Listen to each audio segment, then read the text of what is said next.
So recently, a bunch of unaired pilots found their way online, dating back to the 90s. What I want to do is look at these pilots and determine two things. 1, did it have potential? And 2, how different would popular culture be if this pilot was picked up for series?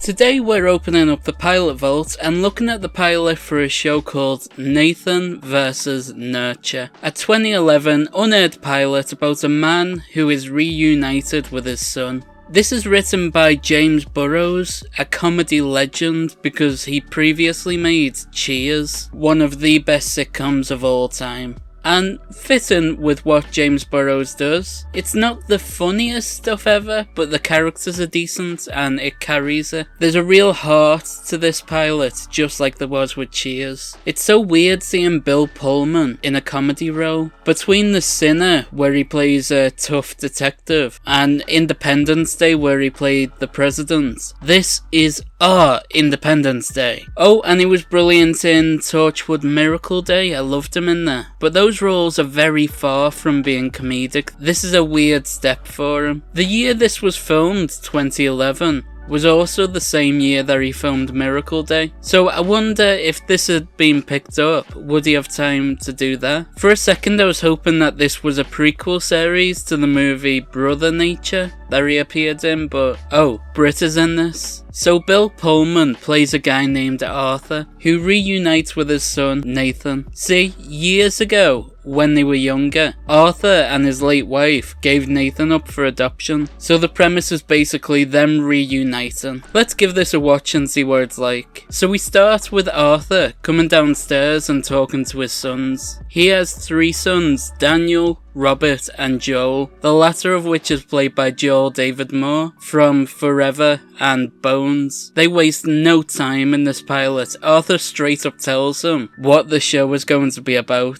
announcing that he's found Nathan after years of searching. He's been sending him letters, but he's not getting back to him. So Arthur goes down to the hospital to meet his son. He's a heart surgeon, which he seems very proud of. The big joke about Nathan is that he's a bit of a womanizer. That's like his only character note. Arthur books an appointment with Nathan to meet him discreetly as a patient. The whole joke of this scene is that Nathan thinks that Arthur is hitting on him, when really he's just being a proud dad. We've seen this done once before on Pilot Vault in Luckwell, when Adam West went undercover and the person he was investigating thought he was hitting on him. They did it a lot better than this show did. So Nathan's adopted parents renamed him, but Arthur keeps calling him Nathan, the name he was born with. I kind of like that. It fits with the theme of the show. Arthur is trying to reconnect with Nathan, but Nathan has changed in every single way, even his name. I like it, good work. Wouldn't expect anything less from James Burrows. He's brilliant when it comes to writing characters. Nathan gets a call from his new brother. There's not much to say about it, they reconnect over the phone. Honestly, Bill Pullman is great in this. I'm actually really surprised. I always knew he was a good actor, but I had no idea that his comedic skills were this good. He does typical suburban dad really well. Nathan goes to visit Arthur at his home, and we get to know all his brothers. We meet the third brother, played by Mikey Day from Saturday Night Live. I don't think I've seen him in much else. Wait, no, he was in that crappy show, Is a Cake? The competition show where people try and guess whether or not an object is made out of cake or not. Mikey is playing a writer, because, you know, every writer has to force a self-insert into the work. They can't help themselves. Nathan is really supportive of Mikey's writing because he hasn't quite made it big yet. Yeah, that's definitely the writer using this sitcom as therapy, isn't it? I'm a writer too, mate, I feel your pain. So at the 7:30 mark, Nathan calls someone and tells them to give him a call in exactly 5 minutes, so he can get out of meeting his family because it's uncomfortable. Let's time it and see how close exactly to 5 minutes they get. Excuse me a second.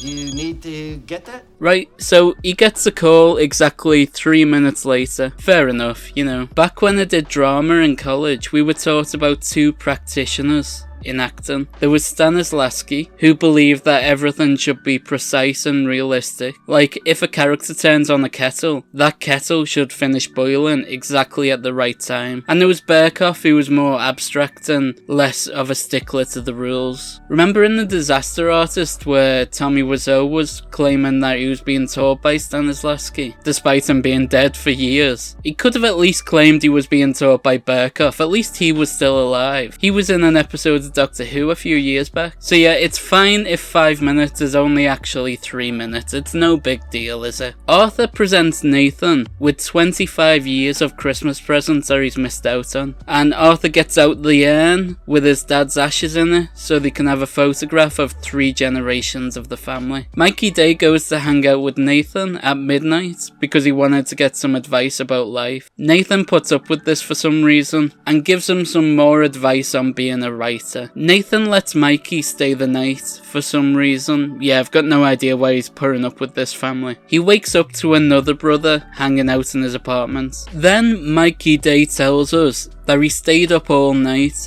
typing up 27 pages of Crime and Punishment in the hopes that typing up great writing will help him be a better writer, which, yeah, fair enough. I'm pretty sure Stephen Fry used to do this when he first got his computer. Him and Douglas Adams bought the first Apple Mac computers, didn't they? Like, they were the first people to get one, and Stephen Fry used to type up novels he liked in the hope of learning the form. I think it was then, or it might have been when he was younger, I can't remember. So I know they present this as a joke, but you know, it's not an unheard of technique. Nathan goes to work to find Joel hanging out in his office. This must have been really weird for him to film, because usually Joel's the one who's wearing a lab coat. He was on Bones for so many years, and I think he wore a lab coat in every single scene he was in. It seems like whenever Nathan needs to make a monologue, they were just gonna show him at work where he complains about his problems while operating on people. This feels like the only reason we show him at work at all, because it doesn't move the plot forward at all. See, it's a shame really, because Bill Pullman wasn't in this very much. There was a good chunk in the middle of the pilot where he just wasn't there. I know it was probably easier and cheaper to shoot it this way, but come on, the only reason anyone would tune into this show is to see the brilliant Bill Pullman, so it's weird that he wasn't at the centre of it a little more. Nathan goes home and takes the nurse from his hospital with him. Why does he do this? Well, it's so he has someone to talk to about his family problems. There was literally no other reason for it to be there, no character reason. They included it for one reason only: exposition. Nathan goes to Arthur's house to do a big speech about family and how he was going to get to know them a little bit better, but we never saw this because this was not picked up for a full series. I don't know how long this show could have ran for, you know, because like after 2 seasons Nathan would have just been another member of the family. The conflict is only there temporarily while he doesn't know them very well. The second the family get closer, the show has no real reason to go on. I hope they did plan on giving Bill Pullman a more prominent role had this went a series. He really was the best and most interesting part of it, and I'm a bit gutted he wasn't in it more, because we never get to see him flex his comedy chops, and he clearly has some. So, where does this pilot rank among the other unaired pilots that we've looked at? Well, see, here's the thing, I never laughed at it, which you would think would be a bad thing for a sitcom, but honestly, most of the sitcoms in this series haven't gotten a laugh out of me. It's mad how difficult it seems to be for comedy writers to make something funny. We're looking at the mid to good category. You know what? Bill Pullman's performance knocks this up a bit, so I'm gonna stick it at the very end of the good category. He was great in this, even if I didn't laugh at it. Right, are there any other unaired pilots you want me to look at? If so, let me know in the comments, and subscribe, help us get to 4K. Right, there you go. Bye.